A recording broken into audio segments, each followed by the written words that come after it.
Ну что, надеюсь, вам это видео было понравилось. Что? Так, надо как-то придумать, чтобы они артиллерию не качали. Чтобы они вообще на ней не играли. Артиллерия не самый имбовый танк, поэтому не советую. Ага, конечно, не имбовый танк вообще ни разу. Наиболее ДПМная. Все они лежат... так, арта, СТ. Арта, СТ, сутки. ПТ, 5. Блин. Блин, забыл лайки попросить прожать. Блин, такс.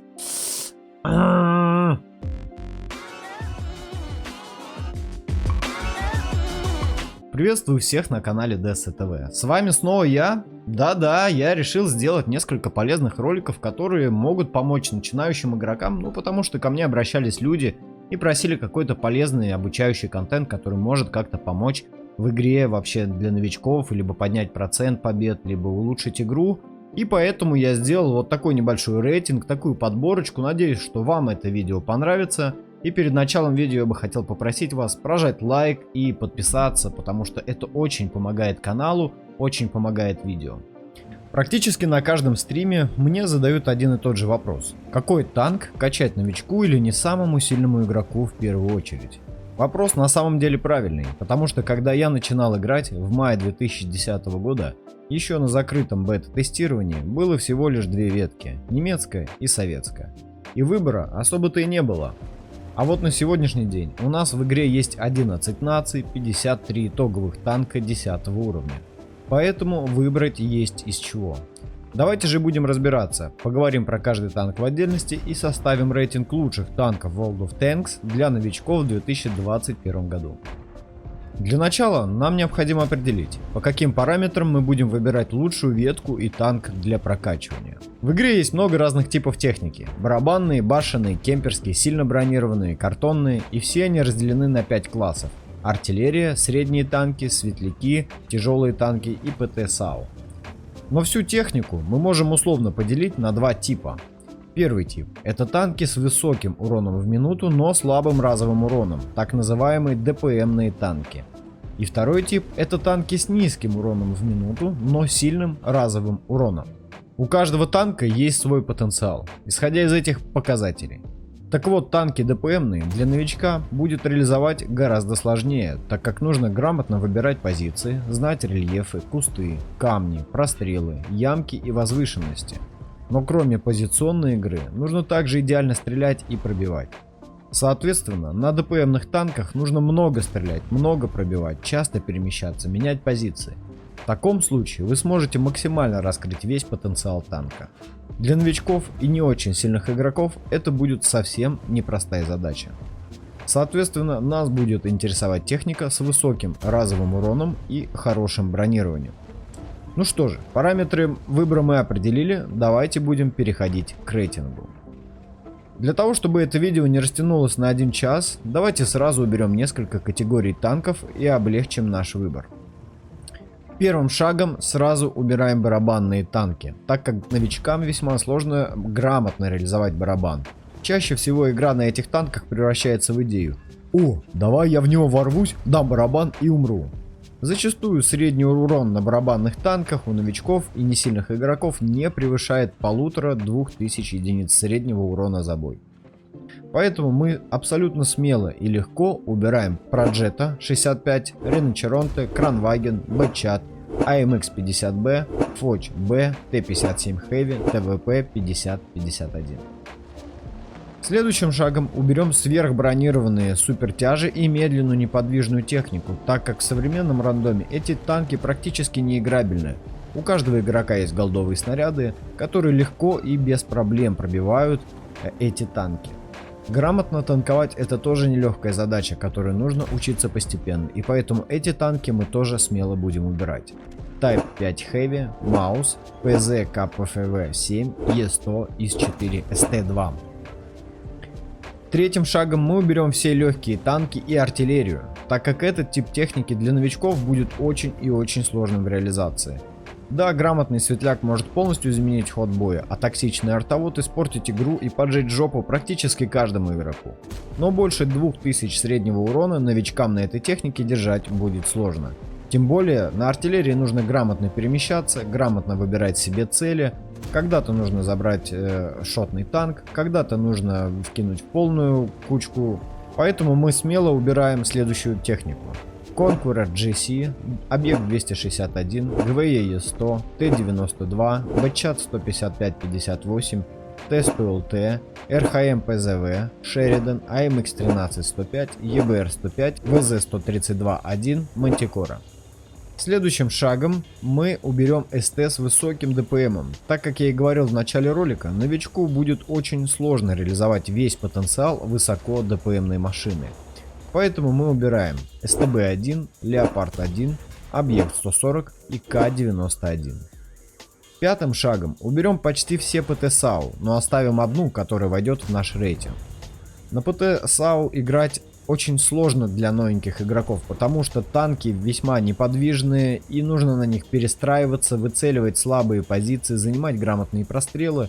Поэтому мы очень смело и просто убираем Объект 268, Гриль 15, Як ПЗЕ-100, Т-110Е3, Т-110Е4, ВЗ-113 GFT, Баджер, ФВ-4005, Стерва 103Б.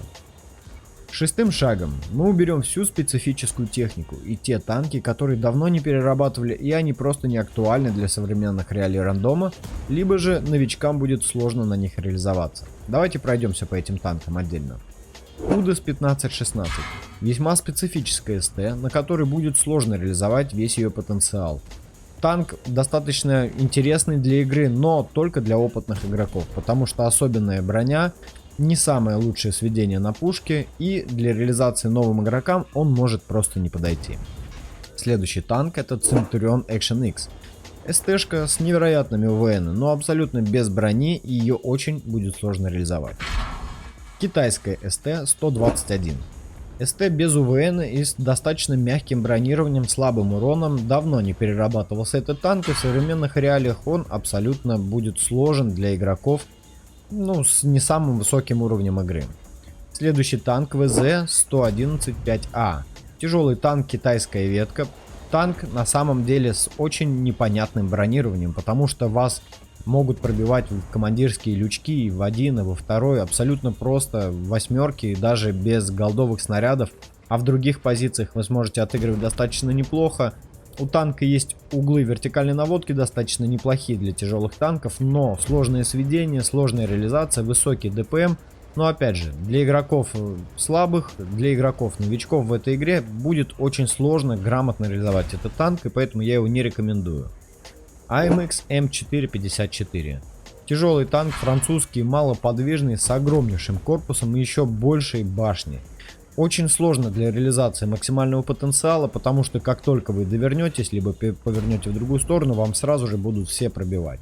В целом танк достаточно неплохой, но какие-то невероятные показатели на нем выдавать будет достаточно сложно. Следующий танк — это М48 Patton. Абсолютно устаревшая СТ-шка для современного рандома. Без бронирования, с огромной люстрой на голове, непонятной стрельбой. Танк весьма устаревший, поэтому его я не рекомендую. Следующий танк — это Т-110Е5. Несмотря на то, что танк переработали, усилили, на нем можно наносить много урона, но опять же, это танк высоко ДПМный, на котором нужно еще и грамотно танковать. Для новичков не самый правильный выбор, для опытных игроков этот танк подойдет с огромным удовольствием. Е50М. Это нечто среднее между СТ и ТТ. В принципе, всегда он таким и был, этот танк. Хорошая пушка, неплохое бронирование, но очень много урона наносить можно только если часто стрелять и много перемещаться. Опять же, будет сложно для новичков. Следующий танк — это Super Conqueror. Хороший башенный танк, но малоподвижный и не самое простое бронирование, потому что даже в лобовой броне, даже в маске орудия есть дырки, в которые могут пробивать. Также есть на голове плоская плашка, в которую тоже залетают неплохо крупнокалиберные снаряды. И этот танк хорош для реализации только в каких-то позициях, где можно либо танковать от борта очень грамотно, либо танковать от башни. И для новых игроков, для не самых сильных игроков, это будет весьма непростая задача, поэтому этот танк мы тоже убираем. ИС-7. Это танк с невероятной броней. Танк легенда. Танк, который живет в игре уже с 2010 года. Но абсолютно непредсказуемая стрельба, абсолютно непредсказуемое сведение и пушка. Танковать на таком танке одно удовольствие, но с условием, если вы опытный игрок. Так как нужно уметь играть бортами, стрелять от рельефа и не подставлять щеки. Поэтому этот танк со скрипом сердца я тоже, к сожалению, вынужден убрать из этого рейтинга. Ну вот мы и подошли с вами к финальной части нашего рейтинга. Мы убрали всю артиллерию, все ЛТ, всю технику неактуальную или сложную в отыгровке. Убрали высоко ДПМные машины, слабо бронированные, слабо подвижные, и у нас с вами остается в сухом остатке следующая техника. Это объект 277, 60 ТП, объект 705А, объект 430У, объект 2684. Давайте определим их в рейтинг и поймем их слабые и сильные стороны. На пятое место я поставлю объект 2684, так как это все-таки ПТ-САУ без башни. Но сильные стороны здесь: непредсказуемое бронирование, хорошее пробитие, хороший разовый урон, хорошая динамика как вперед, так и назад. Слабые стороны будут здесь: это отсутствие башни и долгое сведение. Но в принципе для нового игрока этот танк будет достаточно интересным, потому что даже опытные сильные статисты не всегда могут пробивать этот танк на большом расстоянии, либо когда он вкатывает с тараном. Весьма сложно это сделать, и некая дрожь в руках появляется, когда он на тебя летит на максимальной скорости. Плюс у него достаточно неплохая задняя скорость, то есть он может дать выстрел и быстро откатиться за угол. Четвертое место. Объект 430У. Сильные стороны его — это хорошее бронирование, хороший разовый урон, неплохая динамика, сильные башни и сильные борта. От борта этот танк может танковать даже ПТ 10 уровня. В башню, несмотря на то, что ее переработали, немножечко ослабили бронирование, все равно в нее достаточно сложно попасть, сложно пробить в эти небольшие лючки. Из минусов и слабых сторон у этого танка будет недостаточно большая динамика, не самое лучшее орудие.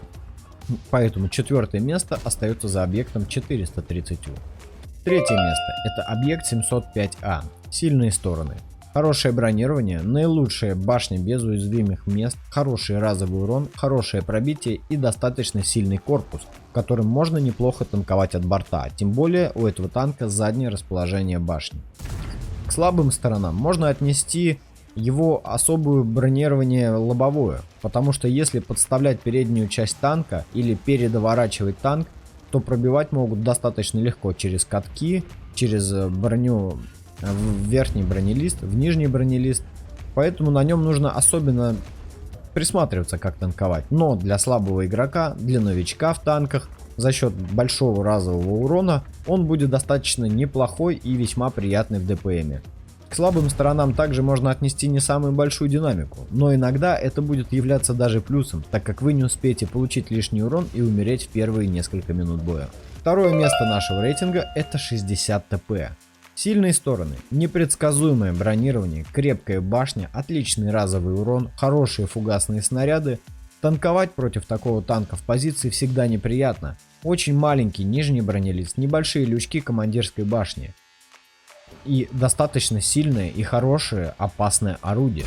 Слабые стороны — это есть дырки в бронировании и не самая быстрая динамика танка, но в целом это, пожалуй, один из лучших танков сейчас, который можно прокачивать для новичков в World of Tanks, так как буквально 4-5 пробитий за бой дадут вам средний урон на танке в районе 3-3,5 тысяч единиц. И первое место, финал рейтинга. Танк, который я лично считаю наиболее лучшим в современном рандоме по всем параметрам. Объект 277. В нашем рейтинге займет первое место, но посмотрите сами. Быстрая динамика, сильная башня, хорошая пушка, хорошие голдовые снаряды, сильные борта, низкий профиль танка, сильные скосы брони на верхнем бронелисте.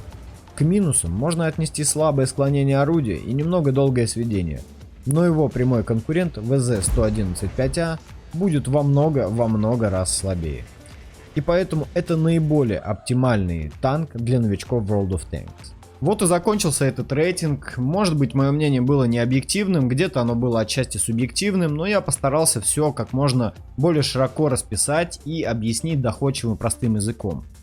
Напиши, пожалуйста, в комментариях, какой самый лучший танк для тебя лично и почему, по какой причине. И я выберу один случайный комментарий на следующем стриме во время прямого эфира и подарю 100 или 200 голды, отправлю тебе на аккаунт. Поэтому обязательно напиши в комментариях свой лучший танк, объясни, почему он для тебя самый лучший. И также не забудь, конечно же, подписаться и прожать лайкос этому видео, потому что это очень помогает моему каналу и этим видео подниматься еще больше. И возможно для кого-то это будет гораздо большой пользой. И, кстати говоря, поменьше артиллерии.